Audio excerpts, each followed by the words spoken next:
Alors, on a vu dans la vidéo précédente que quand on branchait des lampes identiques en série, elles éclairaient de moins en moins au fur et à mesure qu'on les rajoutait dans le circuit, qu'on en rajoutait dans le circuit, mais par contre, elles éclairaient toutes de la même façon. Là, on va voir ce qui se passe si on rajoute en série des lampes différentes. Donc, la lampe que j'ai utilisée précédemment, que j'avais appelée la lampe numéro 2, c'était une 12 volts et 0,25 ampères. Et je vais utiliser aussi cette lampe-là, que je vais appeler la lampe numéro 1, qui est une 12 volts, vous pouvez le voir sur le culot, et 0,1 ampères.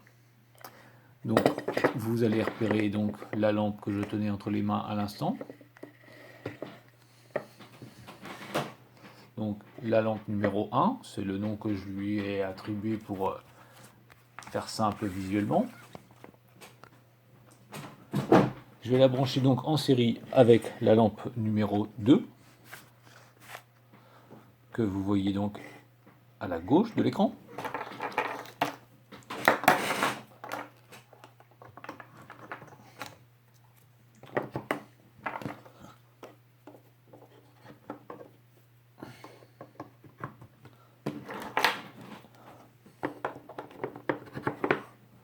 Donc j'allume le générateur et tout de suite on constate que là les lampes ne fonctionnent absolument pas de la même façon.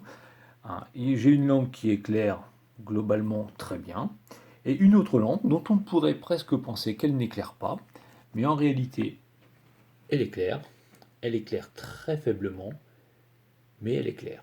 D'accord? Donc on est bien en circuit série, nous avons deux lampes branchées l'une à la suite de l'autre. La lampe numéro 1 qui éclaire globalement bien, presque normalement, et la lampe numéro 2 qui n'éclaire pratiquement pas. Alors évidemment, cette observation est un peu surprenante, et la question qu'on peut se poser, c'est pourquoi? Alors déjà, on pourrait voir ce qui se passerait si on inversait la position des deux lampes. Alors on va le faire.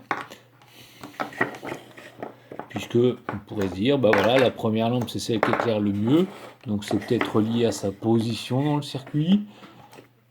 Le fait qu'elle soit en première position ferait qu'elle prendrait davantage de courant que celle qui serait en deuxième position. Alors on va vérifier ça tout de suite. J'ai mis la lampe 2 en première position et la lampe 1 en deuxième position. Et on s'aperçoit que la position de la lampe n'est pas responsable de son éclat, puisque là la lampe 2 est en première position et elle n'éclaire presque pas, comme c'était le cas quand elle était en deuxième position. Par contre, la lampe 1, qui est cette fois-ci en deuxième position, éclaire très bien. Donc l'éclat de la lampe n'est pas lié à la position de la lampe dans le circuit. Et d'ailleurs, dans la vidéo précédente, quand on mettait des lampes identiques, elles éclairaient toutes de la même façon. Donc ce qui prouvait bien aussi que la position de la lampe n'a pas d'influence sur son fonctionnement dans un circuit. Alors, évidemment, quand on a ce type de circuit, par contre, on va essayer de comprendre pourquoi une lampe éclaire davantage que l'autre, et on va s'intéresser à nouveau à l'intensité du courant électrique qui traverse ce circuit. Alors, je vais reprendre mon circuit de départ, donc je vais remettre les lampes dans le même ordre que celui qui était à l'origine. Et je voudrais donc mesurer l'intensité du courant dans ce circuit, et surtout le mesurer à différents endroits du circuit. Donc je vais essayer de mesurer l'intensité du courant à trois endroits différents. D'abord juste à la sortie du générateur, donc entre la borne plus du générateur et l'entrée de la lampe. Je vais donc mettre un ampèremètre ici.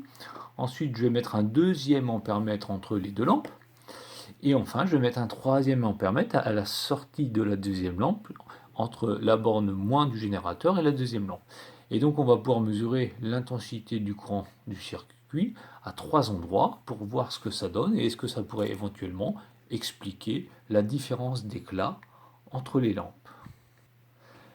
Alors j'ai un petit peu préparé le montage, donc la borne plus qui va être branchée sur la borne 10A du premier ampèremètre, la borne com donc, qui va être liée à la première lampe, donc ça sera mon premier ampèremètre dans le circuit qui mesurera l'intensité du courant juste en sortie de circuit électrique de la borne plus. Ensuite, mon ampèremètre qui est entre les deux lampes, donc le courant rentre par la borne 10A et ressort par la borne com pour aller donc dans la deuxième lampe.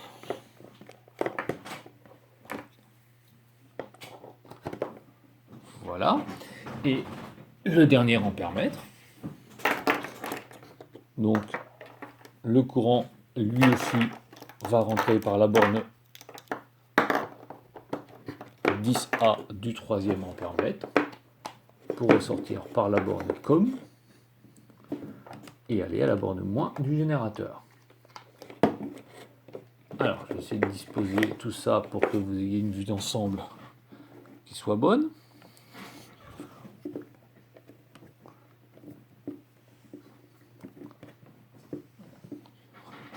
Eh bien, écoutez, ça m'a l'air pas mal.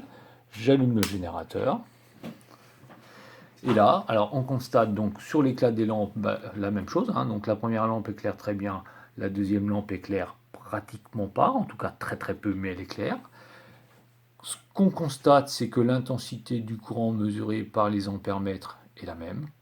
0,09 A sort de la borne de plus du circuit, 0,09 A traverse cet ampèremètre, traverse cette lampe-là, traverse l'ampèremètre qui est entre les deux lampes, 0,09 A, traverse cette deuxième lampe, puis traverse à nouveau le troisième ampèremètre.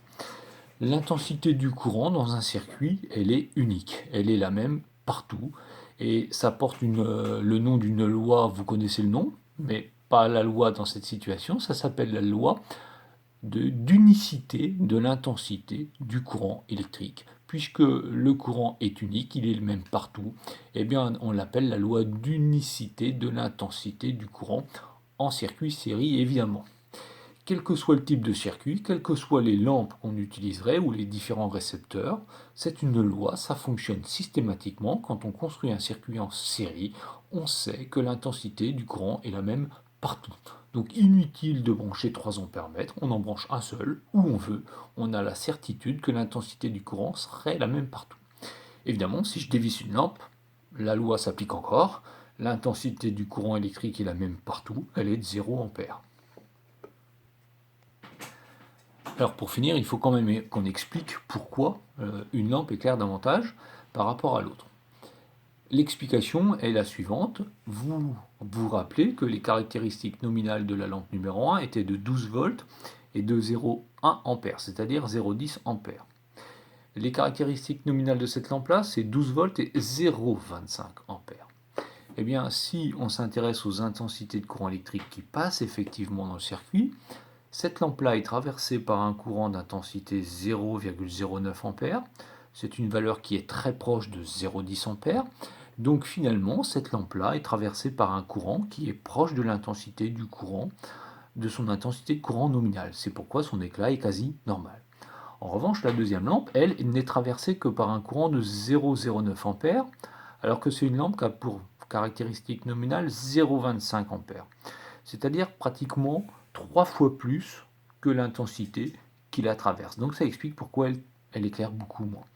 Et donc évidemment, si cette lampe-là reçoit beaucoup moins de courant que ce dont elle a besoin pour éclairer normalement, ça explique pourquoi elle éclaire beaucoup moins. Alors évidemment, pour les tensions électriques, on a déjà fait ça, le partage des tensions électriques ne serait pas égal non plus, et on l'a déjà vu pour ce type de circuit. Sur les 12 volts que délivre le générateur, cette lampe-là reçoit environ 10 volts et cette lampe-là reçoit environ 2 volts, quelle que soit leur position. Donc cette lampe-là est dans un fonctionnement qui est proche de ses valeurs nominales, ce qui explique pourquoi elle éclaire bien.